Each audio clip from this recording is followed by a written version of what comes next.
In our last episode, the King and Odie were in real trouble. Professor Messer, masquerading as a mad Muscovite, had invented two robots who looked exactly like the King and Odie. When the evil Biggie Rat heard of Messer's diabolical robots, he knew at once that here was the perfect way to take over the kingdom. All they had to do was substitute the robots for the real King and Odie. When the real King Leonardo was confronted with his robot likeness, he immediately summoned the god. But so did the robot under Messer's control. Guards! Guards! This business completely confused the gods until Itchy Brother cleared things up. Who should know his own brother better than his own brother? And I say, this is my brother. Take those fakes away. So the gods grabbed the real King and Odie and threw them unceremoniously out into the street.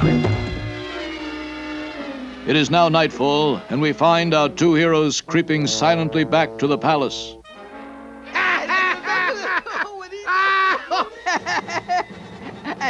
Did you see my royal brother when that robot walked in? Oh, that killed me, you know?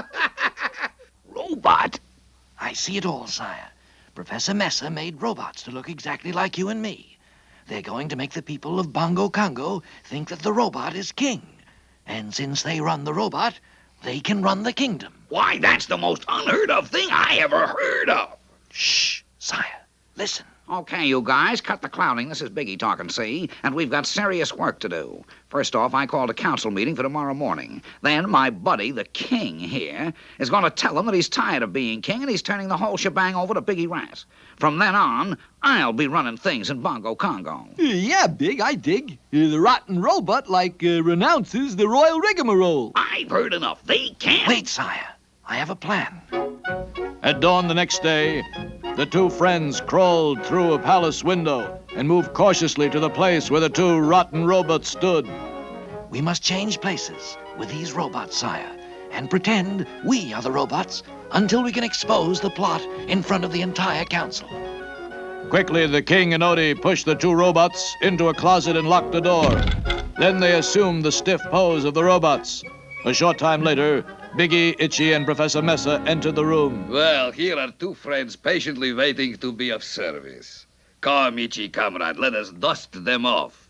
Is not right that greatest inventions of world's greatest inventor should be dust covered? Yeah, this little old feather duster will do the trick.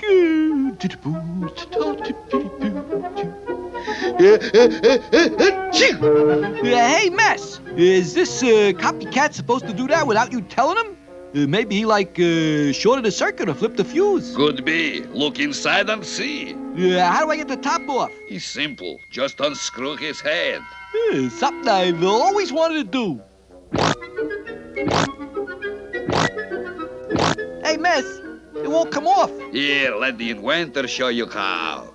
Never mind that now. Here comes the council. All right, you guys, this is Biggie talking, see? And Kingsy here has a few words to say about some new arrangements we're going to have.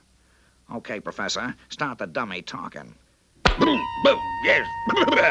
There are going to be some new arrangements around here. I am tired. Good, perfect. Tired of the plotting of those two traitors, Itchy Brother and Biggie Rat. Seize them. Turn that contraption off. It's not contraption, it's real thing. I'm gonna bug out of here like a flea, man. Oh, no, you don't. Good work, True Blue Odie. And so the little kingdom was saved once more. But will Biggie and Itchy and Messer cause more trouble? We'll find out in the next exciting episode of The King and Odie.